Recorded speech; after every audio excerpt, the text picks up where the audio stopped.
নমস্কাৰ মৰমৰ শিক্ষাৰ্থীসকল, মই প্ৰণৱে ইউটিউব চেনেল ফৰ এডুকেশ্যনৰ অন্য এটা ভিডিঅ'লৈ তোমালোক সকলোকে স্বাগতম জনাইছোঁ। মৰমৰ শিক্ষাৰ্থীসকল, আজি মই তোমালোকৰ মাজলৈ লৈ আহিছোঁ হায়াৰ ছেকেণ্ডাৰী ছেকেণ্ড ইয়াৰৰ ইকনমিক্স নামৰ বিষয়টোৰ ভাৰতীয় অৰ্থনৈতিক উন্নয়ন বা ভাৰতৰ অৰ্থনৈতিক উন্নয়ন নামৰ যিখন কিতাপ তাৰে ইউনিট নাম্বাৰ 2 ভাৰতীয় অৰ্থব্যৱস্থা 1950-ৰ পৰা 1990 চনলৈ। এই ইউনিটটোৰ পৰা তোমালোকৰ পৰীক্ষাসমূহত আহিব পৰা বা ফাইনেলত আহিব পৰা কেইটামান অতি দৰকাৰী চমু প্ৰশ্নৰ উত্তৰ। তেতিয়াহ'লে আহচোন পলম নকৰি আজি ভিডিঅ'টো আৰম্ভ কৰোঁ।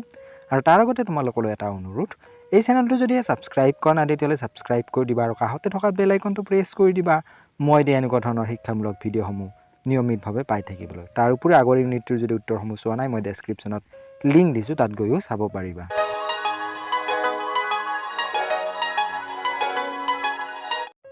প্ৰশ্ন নম্বৰ 1, পৰিকল্পনাৰ সংজ্ঞা দিয়া। পৰিকল্পনা হ'ল এখন দলিল য'ত এখন দেশৰ সম্পদসমূহ কেনেদৰে ব্যৱহাৰ কৰা উচিত তাৰ ব্যাখ্যা থাকে। ইয়াৰ কিছুমান সাধাৰণ লক্ষ্যৰ লগতে নিৰ্দিষ্ট উদ্দেশ্যও থাকে, যিবোৰ এক নিৰ্দিষ্ট সময়ৰ ভিতৰত পূৰণ কৰিব লাগে। দ্বিতীয়তে, বিস্ময়কৰ বীজ বুলিলে কি বুজা বা বিস্ময়কৰ বীজ কি? বিস্ময়কৰ বীজ হ'ল উচ্চ উৎপাদনক্ষম বীজ। এই বীজবোৰে পৰম্পৰাগত বীজতকৈ বহু বেছি পৰিমাণৰ শস্য উৎপাদন কৰিব পাৰে, যাৰ বাবে ইহঁতক এই নামেৰে জনা যায়। কুৱেশ্যন নম্বৰ 3, বিক্ৰীযোগ্য উদ্বৃত্ত কি? কৃষকে নিজৰ পৰিয়ালৰ ভোগৰ বাবে প্ৰয়োজনীয় শস্যখিনি ৰখাৰ পিছত বজাৰত বিক্ৰী কৰা অতিৰিক্ত অংশটোক বিক্ৰীযোগ্য উদ্বৃত্ত বোলা হয়। প্ৰশ্ন নম্বৰ 4, ভাৰতৰ পৰিকল্পনা আয়োগৰ স্থানত বৰ্তমান কোনটো অনুষ্ঠানে কাম কৰে? সেই অনুষ্ঠানটো হৈছে নীতি আয়োগ। 5 নম্বৰ প্ৰশ্ন, সেউজ বিপ্লৱৰ পিতৃ বুলি কাক জনা যায়? নৰমান বৰগলক বিশ্বত আৰু MS স্বামীনাথনক ভাৰতৰ সেউজ বিপ্লৱৰ পিতৃ বুলি জনা যায়। প্ৰশ্ন নম্বৰ 6, মিশ্ৰ অৰ্থনীতিৰ এটা বৈশিষ্ট্য লিখা। মিশ্ৰ অৰ্থনীতিৰ ৰাজহুৱা আৰু ব্যক্তিগত খণ্ডই একেলগে কাম কৰে। 7 নম্বৰ প্ৰশ্ন, ভূমি পৰমসীমা কি? ভূমি পৰমসীমা হ'ল চৰকাৰে নিৰ্ধাৰণ কৰা মাটিৰ সৰ্বোচ্চ পৰিমাণ, যি এজন ব্যক্তিয়ে নিজৰ অধীনত ৰাখিব পাৰে। কুৱেশ্যন নম্বৰ 8, আমদানি প্ৰতিকল্পন কি? আমদানি প্ৰতিকল্পন হ'ল এক বাণিজ্যিক নীতি যাৰ উদ্দেশ্য হ'ল বিদেশৰ পৰা আমদানি কৰা সামগ্ৰীৰ সলনি দেশৰ ভিতৰতে সেইবোৰ উৎপাদন কৰা। 9 নম্বৰ প্ৰশ্ন, পৰিকল্পনাৰ লক্ষ্য হিচাপে সমতা মানে কি? সমতাৰ অৰ্থ হ'ল অৰ্থনৈতিক বিকাশৰ সুফল যাতে সমাজৰ সকলোৱে সমানে পায় আৰু ধনী দুখীয়াৰ মাজৰ ব্যৱধান কমে। 10 নম্বৰ প্ৰশ্ন, সেউজ বিপ্লৱৰ দুটা ইতিবাচক প্ৰভাৱ উল্লেখ কৰা। সেউজ বিপ্লৱৰ দুটা ইতিবাচক প্ৰভাৱ হ'ল, প্ৰথমতে ভাৰতবৰ্ষ খাদ্য শস্যত আত্মনিৰ্ভৰশীল হৈছিল। দ্বিতীয়তে, কৃষকসকলৰ আয় বৃদ্ধি পাইছিল। প্ৰশ্ন নম্বৰ 11, শুল্ক কি? শুল্ক হ'ল আমদানি কৰা সামগ্ৰীৰ ওপৰত লগোৱা কৰ, যাৰ উদ্দেশ্য হ'ল ঘৰুৱা উদ্যোগক সুৰক্ষা দিয়া।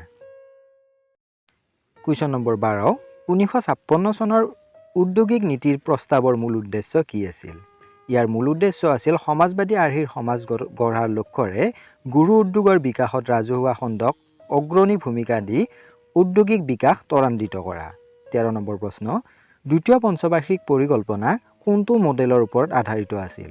দ্বিতীয় পঞ্চবাৰ্ষিক পৰিকল্পনাখন প্ৰশান্ত চন্দ্ৰ মহালনবিশৰ মডেলৰ ওপৰত আধাৰিত আছিল। 14 নম্বৰ প্ৰশ্ন, সেউজ বিপ্লৱ কি? উচ্চ উৎপাদনক্ষম বীজ, ৰাসায়নিক সাৰ, কীটনাশক আৰু জলসিঞ্চনৰ ব্যৱহাৰৰ জৰিয়তে খাদ্যশস্যৰ উৎপাদন অভূতপূৰ্বভাৱে বৃদ্ধি কৰা কাৰ্যকে সেউজ বিপ্লৱ বোলা হয়। প্ৰশ্ন নম্বৰ 15, সেউজ বিপ্লৱ প্ৰৱৰ্তিত হোৱা স্বত্তেও 1990 চনলৈ আমাৰ মুঠ জনসংখ্যাৰ 65% কৃষি খণ্ডত নিয়োজিত হৈ আছিল।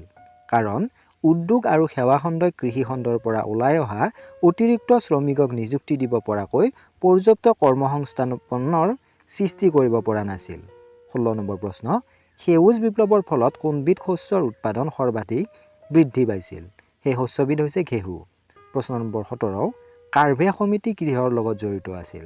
কাৰ্ভে সমিতি ক্ষুদ্ৰ উদ্যোগৰ বিকাশৰ লগত জড়িত আছিল। 18 নম্বৰ প্ৰশ্ন, পৰিকল্পনা কালত ভাৰতৰ বাণিজ্যিক নীতি কেনেধৰণৰ আছিল?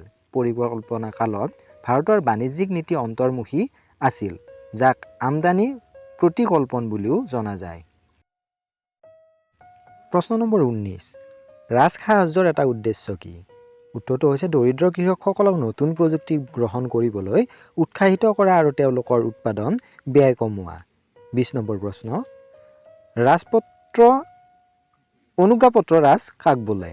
ইয়াৰ উত্তৰটো হৈছে 1947 পৰা 1990 চনৰ কালছোৱাত যিকোনো শিল্প স্থাপন, সম্প্ৰসাৰণ বা পৰিচালনাৰ বাবে চৰকাৰৰ পৰা অনুজ্ঞাপত্ৰ লোৱা বাধ্যতামূলক ব্যৱস্থাকে অনুজ্ঞাপত্ৰ ৰাজ বোলে। 21 নম্বৰ প্ৰশ্ন, ন্যূনতম সমৰ্থন মূল্য কি? ন্যূনতম সমৰ্থন মূল্য হ'ল চৰকাৰে কৃষকসকলক তেওঁলোকৰ উৎপাদিত শস্যৰ বাবে দিয়া এক নিশ্চিত মূল্য, যাতে বজাৰৰ মূল্য কমি গ'লেও কৃষকসকলে লোকচানৰ সন্মুখীন নহয়। 22 নম্বৰ প্ৰশ্ন, ভাৰতৰ স্বাধীনতাৰ আগতে প্ৰচলিত কেইটামান পৰিকল্পনাৰ নাম লিখা। ইয়াৰ উত্তৰটো হৈছে বম্বে প্লেন বা পৰিকল্পনা, জনতাৰ পৰিকল্পনা আৰু গান্ধীয়ান পৰিকল্পনা। 23 নম্বৰ প্ৰশ্ন, উচ্চ উৎপাদনক্ষম বীজৰ আৱিষ্কাৰক কোন? এই বীজৰ আৱিষ্কাৰক হৈছে ডক্টৰ নৰমান ই বাৰ্লুং। প্ৰশ্ন নম্বৰ 24, কোন চনত ভাৰতত প্ৰথম ঔদ্যোগিক নীতি গ্ৰহণ কৰা হৈছিল? সেই চনটো হৈছে 1948 চনত। 25 নম্বৰ প্ৰশ্ন, ভাৰতে প্ৰধানকৈ কোনবোৰ দেশৰ পৰা পেট্ৰল আমদানি কৰে? উত্তৰটো হৈছে ইৰাণ, ইৰাক, ছৌদি আৰৱ ইত্যাদি। কুৱেশ্যন নম্বৰ 26, আমদানি বিকল্পীকৰণ বুলিলে কি বুজা? আমদানি বিকল্পীকৰণৰ অৰ্থ হ'ল বাহিৰৰ দেশৰ পৰা সামগ্ৰীসমূহ আমদানি নকৰি নিজৰ দেশতে আমদানি প্ৰতিকল্প দ্ৰব্য সামগ্ৰীসমূহৰ উৎপাদনত গুৰুত্ব দিয়া। 27 নম্বৰ প্ৰশ্ন, ভূমি সংৰক্ষণৰ মূল উপাদানসমূহ কি কি? ভূমি সংৰক্ষণৰ মূল উপাদানসমূহ হ'ল মধ্যস্থ ভোগী জমিদাৰী প্ৰথা উচ্ছেদ, ভাড়াদাৰী সংস্কাৰ, ভাড়াৰ নিয়ন্ত্ৰণ আৰু ভাড়াদাৰৰ সুৰক্ষা, ভূমি ধাৰণৰ সৰ্বোচ্চ সীমা নিৰ্ধাৰণ, ভূমি একত্ৰীকৰণ।